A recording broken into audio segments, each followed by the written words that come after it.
Round one, we won the die roll, and we don't know what we are facing, so let's play first in game one and hopefully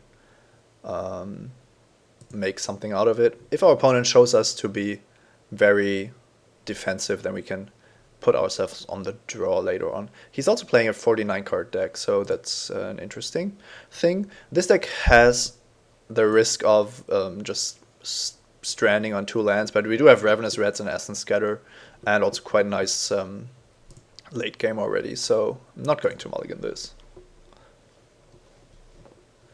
Even if we stay on 2 lands, we should be able to get some things to work, and there is 15 lands left in our deck, so I'm not really that scared. Usually we are going to start with Ravenous Reds and then keep open Essence Scatter, and then we have the 1/1 in play, and the later the game, the more powerful our opponent's creatures are going to be, so we don't need to keep up Essence Scatter from turn 2, especially when we're on the play. Our opponent mulligan to 6, and we are off.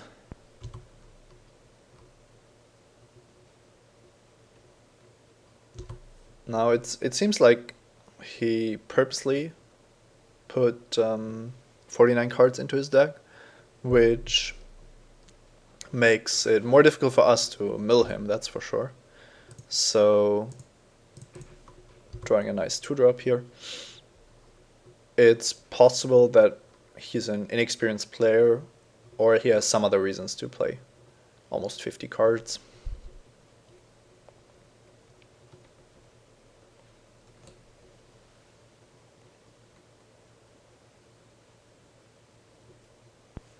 Our best draws involve lands, but 2-drops are fine as well. Once we have the 3rd land, there's also quite a lot of 3-drops we can draw. So even if our next 2 draw swaps give us 5 and 6 drops, then we can still continue with Ravenous Reds and Essence Scatter. Our opponent decided to keep a 1-lander, it seems. So here, Ravenous Reds isn't really going to do much, but our hand is going to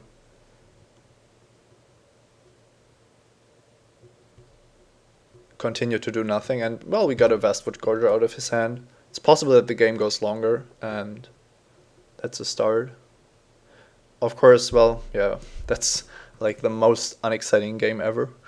I don't know if our opponent is going to stay on that many cards.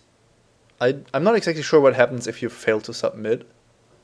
I thought that you have much more cards, but it's possible that you just get all your drafted cards. Not really sure. I mean, that would be 45 and he had even more, so I'm, well, at a loss as what to do here strategically. I think our main deck is still a very good in a very good setup. The entrancers get worse if he stays on so many lands, so on so many cards, because the milling is almost impossible to do. He also has an elixir of immortality, so it's basically impossible to mill him. So the entrancers turn from 1/4 with the secondary win condition into horned turtles. So I think we might just want to cut them both and add in a Welkin turn and a divination. Both cards that are going to be good independent of what our opponent is trying to do. We could also go for Sign in Blood instead. Let's see. Sign in Blood is cheaper, can play it on turn 2. I expect to be on the draw this game though, so it's not a great play on turn 2. Divination isn't much better on turn 3, of course, but our deck isn't going to play that many creatures early on. Yeah, I like Divination better here. The only thing we saw was the big worm, where Kraken Hatchling is not really a good way to deal with it. But if we look at our sideboard, there isn't really much to do against a 6/5, except for dropping another Harbor Serpent, but I don't want to clog up my deck too much. So I think that's going to work.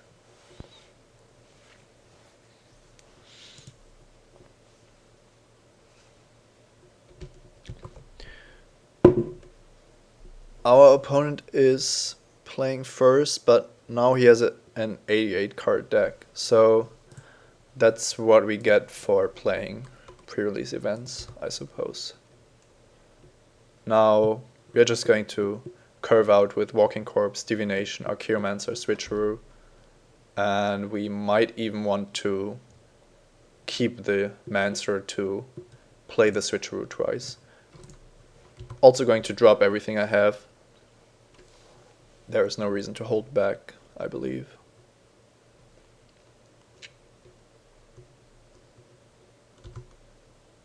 This is really kind of sad. I'm playing the pre-release events to give you a draft video as early as possible, and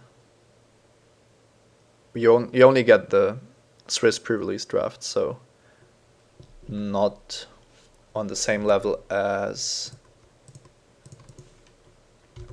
our regular 8/4s. But there's players of all levels of experience, and that's a great thing. So I don't want to sound too upset about it, and I hope you understand that I can't control what my opponents are doing, so it should all be fine.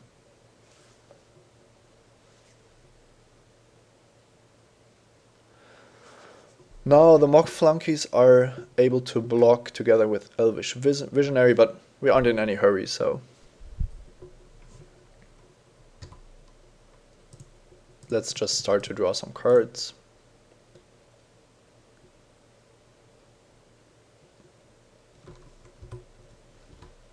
And it looks like we might just want to drop Vampire Nighthawk next. And together with Exalted, it should just be great.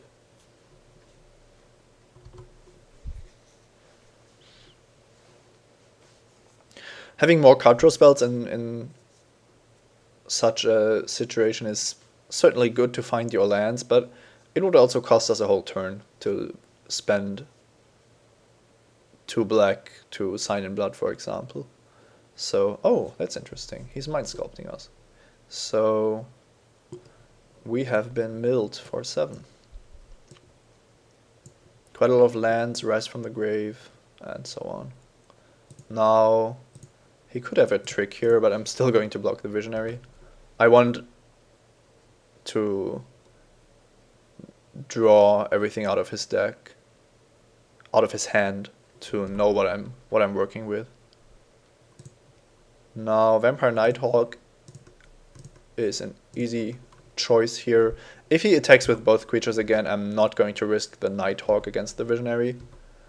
That's just not necessary. Now he's going to get back the Mind Sculpt, which isn't a problem yet. But of course it might become a problem if he has, for example, if he has another one.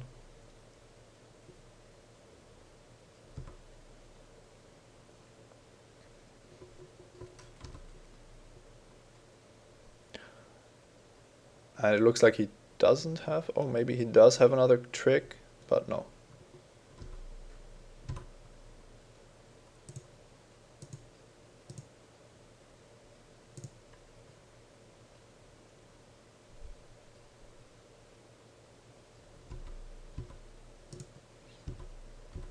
It's not necessary to Crippling Blight anything here. His creatures aren't a big threat, and he isn't threatening to beat us on damage anyway. So I might get milled here. If he has another Mind Sculpt, I'm probably not racing it.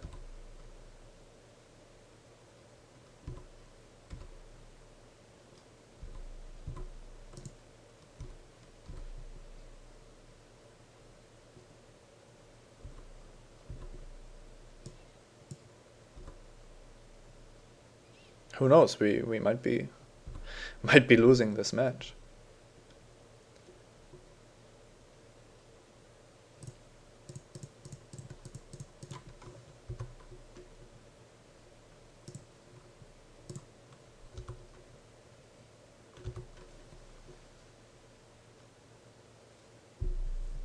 Okay, that's going to be good against my Archaeomancer.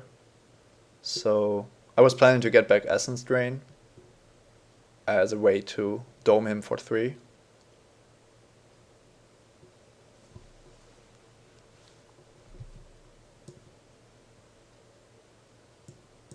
Okay, they are gone. I might actually want to get rid of his small creatures so that mock flunkies are unable to attack or block. But if the servant doesn't get through, then I'm just going to attack with my flyers.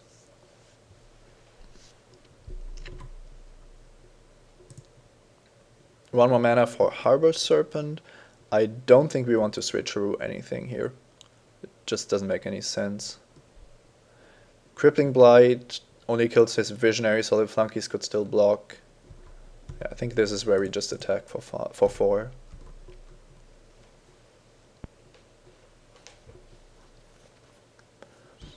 With our hand, we have a good chance at beating another Mind Sculpt.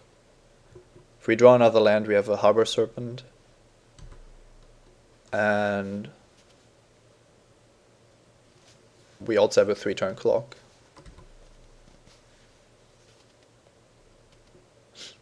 It's possible that I have to kill the Archaeomancer, just because he could unsummon it.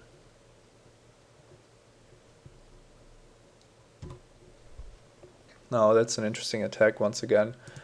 It feels like he wants me to block to do something.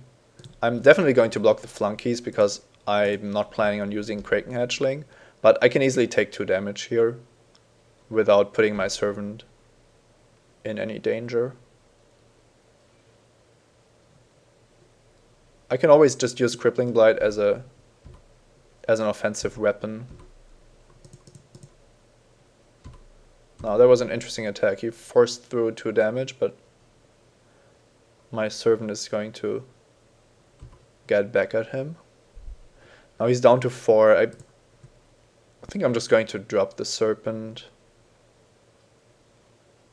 I don't know what... Well, he could have something like Magma Quake.